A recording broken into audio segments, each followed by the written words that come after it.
শয়তান কার পেছনে বেশি লাগে জানেন? যারা দ্বীনের জন্য কাজ করে।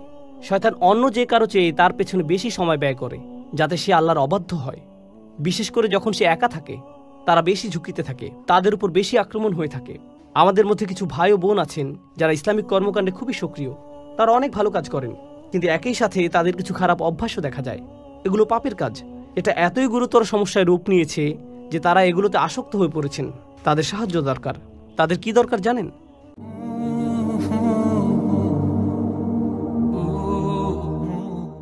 এটা মানুষের স্বাভাবিক প্রবৃত্তি যে যখন মানুষ খারাপ পরিস্থিতির মধ্যে পড়ে, সবচেয়ে ইমানদার ব্যক্তিটিও, সবচেয়ে আমলদার ব্যক্তিটিও যে সব সময় ভালো কাজ করে, যখন কেউ তাকে অপমান করে বা কেউ তার কাজের প্রশংসা করে না এবং খারাপ কিছু ঘটে, এমনকি হতে পারে তা কোনো ইসলামিক কাজে, তখন সে হতাশ হয়ে পড়ে।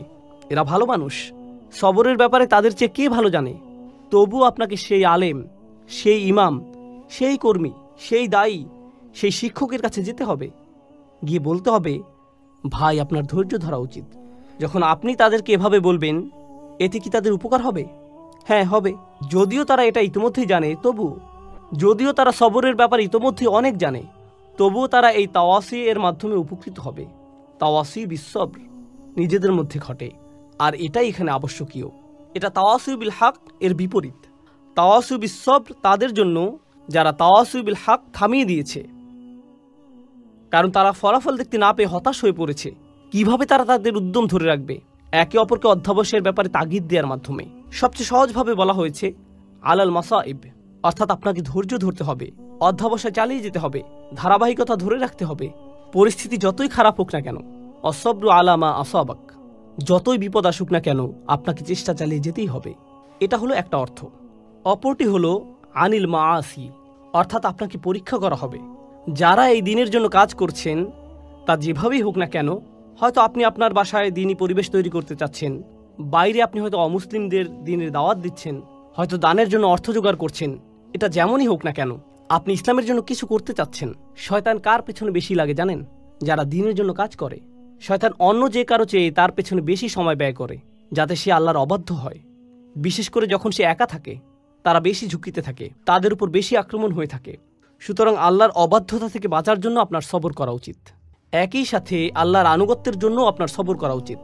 অর্থাৎ আল্লাহর আনুগত্য করাও কঠিন হয়ে থাকে, কিন্তু আপনাকে অধ্যাবসায় চালিয়ে যেতে হবে। আমরা কিছু ঘটনা জানি, এগুলো সত্যিকারের ঘটনা, কোনো বানানো কিছু নয়। আল্লাহ আমাদের সাথে কথা বলেছেন, তিনি আমাদের নিয়ে কথা বলেছেন, এবং তিনি ভালোভাবে জানেন আমরা কিভাবে জীবনযাপন করি। ফি হিযিক্রিকুম, তুমি নিজেই এ সম্পর্কে জানো। আমাদের মধ্যে কিছু ভাই ও বোন আছেন যারা ইসলামিক কর্মকাণ্ডে খুবই সক্রিয়। তারা অনেক ভালো কাজ করেন, কিন্তু একই সাথে তাদের কিছু খারাপ অভ্যাসও দেখা যায়। এগুলো পাপের কাজ। এটা এতই গুরুতর সমস্যায় রূপ নিয়েছে যে তারা এগুলোতে আসক্ত হয়ে পড়েছেন। তাদের সাহায্য দরকার। তাদের কি দরকার জানেন? তাদের দরকার তাওয়াসি বিসবর। তাদের কাউকে দরকার যে তাকে অনবরত উপদেশ দিবে, বলবে, শোনো, তোমাকে চেষ্টা করতে হবে, তোমাকে সংযত হতে হবে। এই 4টি উপাদান সম্পর্কে আমি সবশেষ কয়েকটি বিষয় বলতে চাই। এর প্রথম বিষয়টি হচ্ছে, এই 4টি উপাদানই অতীতকালে বর্ণিত হয়েছে। ইল্লাল্লাযীনা আমানু অতীতকাল, ওয়া আমিলু অতীতকাল, অতাওয়াসাউ বিল হক, অতাওয়াসাউ সবগুলোই অতীতকাল। এর মাহাত্ম্য কি? যদি এভাবে বলা হতো, ইল্লাল্লাযীনা ইউমিনুন ওয়া ইয়ামালুনাস সালিহাত ওয়া ইয়াতাসালুনা বিল হক ওয়া ইয়াতাসালুনা বিস-সবর, তাহলে কি পার্থক্য হতো? বর্তমানকালে বললে কি হতো? অতীতকালে বলার কারণে বোঝা যাচ্ছে এখানে এমন মানুষের কথা বলা হচ্ছে যারা মৃত্যুর আগ পর্যন্ত সারাটি জীবন এই 4টি কাজ করেছে। সুতরাং এখন আপনি তাদের জীবনটি পর্যালোচনা করে দেখতে পারেন। আপনি তাদেরকে দেখে বলবেন, হ্যাঁ, তারা তাদের জীবনকে ঈমানের দাবি অনুসারে অতিবাহিত করেছে। যখন আপনি তাদের জীবনের দিকে তাকাবেন, আপনি বলবেন তারা ভালো কাজ করেছে এবং তারা তাওয়াসু বিল হক করেছে, তাওয়াসাউ বিস-সবর করেছে। অন্যভাবে বললে এটা সেই আয়াতটি পরিপূর্ণ করেছে যেখানে বলা হচ্ছে, ওয়ালা তামুতুন্না ইল্লা ওয়া আনতুম মুসলিমুন, ভুলেও মুসলিম না হয়ে মৃত্যুবরণ করো না। আপনি যখন তাদের জীবনটি দেখবেন, আপনি বলবেন না তারা আগে ভালো ছিল, পরবর্তীতে তারা বিপথে চলে গেছে, তাদের জীবনের শেষ দিনটি পর্যন্ত তারা অটুট ছিল। সুতরাং আপনি তাদেরকে দেখে অবশ্যই বলবেন তারা এই 4টি বিষয় পরিপূর্ণ করেছে। তাই এগুলোকে অতীতকাল বলার কারণ বোঝা যায়, মৃত্যুর আগ পর্যন্ত তাদের গোটা জীবনটি এই 4টি কাজের সমষ্টি। এরাই সফল হয়েছে। অর্থাৎ আপনি থামতে পারবেন না।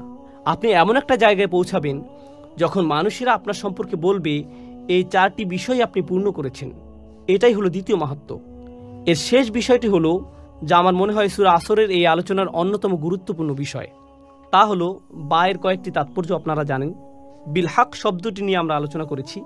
একইভাবে যখন তারা তাওয়াসি বিসবর করে, যখন তারা একে অপরকে উৎসাহ দেয় ধৈর্যের সাথে, তারা ধৈর্যের সাথে ধৈর্যের উপদেশ দিচ্ছে এবং তারা একে অপরকে ধৈর্যের প্রতি উৎসাহ দেয়। কেউ যদি বলে আমি তোমাকে ধৈর্যের সাথে উপদেশ দিচ্ছি আর আমি তোমাকে ধৈর্যের প্রতি উপদেশ দিচ্ছি, এই দুইয়ের মধ্যে একটা পার্থক্য আছে। এই দুইটি আসলে আলাদা বিষয়। ধৈর্য ও অধ্যবসায়ের প্রতি যেভাবে আমি তোমাকে উপদেশ দিচ্ছি, এতেও ধৈর্যের প্রয়োজন আছে। এই উপদেশ দেওয়ার জন্য আমাকে ধৈর্য ধরতে হবে। আপনাকে তাড়াহুড়া করলে চলবে না, আপনাকে খুবই ধৈর্যশীল হতে হবে। যে আল্লাহর প্রতি অবাধ্য আচরণ করে তার প্রতি আপনাকে খুবই সহনশীল হতে হবে। আপনি তাকে পরামর্শ দিবেন, এই পরামর্শ দেওয়ার সময় আপনাকে ধৈর্যশীল আচরণ করতে হবে। আর আপনি তাকে কিসের প্রতি উৎসাহ দিচ্ছেন? ধৈর্যের ব্যাপারেই। তাহলে আপনি যেভাবে তাকে পরামর্শ দেন তাতে ধৈর্যের প্রয়োজন হয়। আবার এই ধৈর্য ধারণের প্রতি আপনি তাকে উৎসাহ দিচ্ছেন। শেষ আরেকটি বিষয় আমার মনে পড়েছে, এটা নিয়ে একটু বলি। এই চারটি বিষয় আসলে একে অপরের জন্য একটা পরীক্ষার মতো। অর্থাৎ যদি কেউ সবর হারিয়ে ফেলে, শেষ কথা হচ্ছে এই চারটি বিষয় আসলে একে অপরের জন্য একটা পরীক্ষা। অর্থাৎ যদি কেউ সবর হারিয়ে ফেলে তাহলে সে তাওয়াসু বিল হক করতে পারবে না। কেন পারবে না?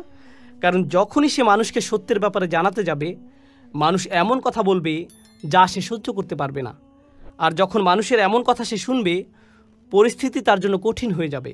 সে বলবে আমি এটা নিতে পারছি না। যখন সে বলবে আমি এটা নিতে পারছি না, আমি সহ্য করতে পারছি না, এ থেকে তার কিসের ঘাটতি বোঝা যায়?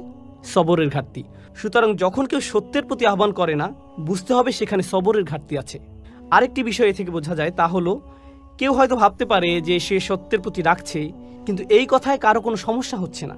সে ভাবছে যে সত্যের প্রতি ডাকছে, কিন্তু তার এই ডাকায় কারো কোনো সমস্যা নেই, কেউ তার কথায় ক্ষুব্ধ হচ্ছে না। এর মানে কি জানেন?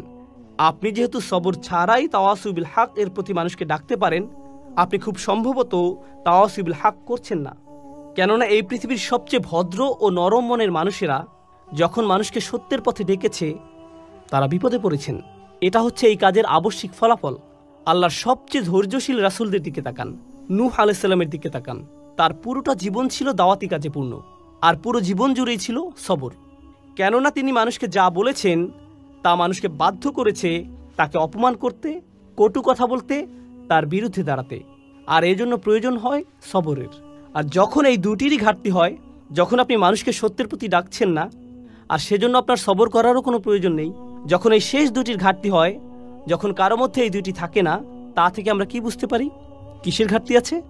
প্রথম দুটি শর্ত, ঈমান ও ভালো কাজ। কারণ যতক্ষণ না আপনি নিজেই ভালো কাজ করবেন, খারাপ কাজ আপনার চোখে পড়বে না। যদি আপনি নিজে ভালো কাজের সাথে যুক্ত না হন, আপনি বুঝতে পারবেন না খারাপ কাজ করলে সমস্যাটা কি। কিন্তু যখন আপনি নিজের পরিবর্তন করবেন, আপনি হয়তো পার্টি করতেন, তারপর আপনি আল্লাহর কাছে ভালোভাবে তওবা করে তার আনুগত্য করতে শুরু করলেন। যখন আপনি আল্লাহর আনুগত্য করেন আর অন্যরা পার্টি করে, এতে আপনি বিরক্ত হন, তাদের জন্য আপনার খারাপ লাগে। আগে এতে আপনি কিছু মনে করতেন না, কিন্তু এখন আপনার মনে হচ্ছে তারা কিভাবে এটা করছে, আমার তাদেরকে থামানো উচিত, আমি নিজেই ভুল করেছি, আমি চাই না তারাও একই ভুল করুক। এটা আপনাকে কষ্ট দেয়। কিন্তু এটা যদি আপনাকে কষ্ট না দেয়, আপনার যদি কখনো মনে না হয় যে আপনার তাদেরকে থামানো উচিত, তার মানে হলো আপনি ভালো কাজের প্রতি প্রতিশ্রুতিশীল নন। আর আপনার যদি ভালো কাজের ব্যাপারে প্রতিশ্রুতি না থাকে, তার মানে আপনার কি নেই? ঈমান। তাহলে এই সবগুলো বিষয় হচ্ছে লাজিম ও মালজুম।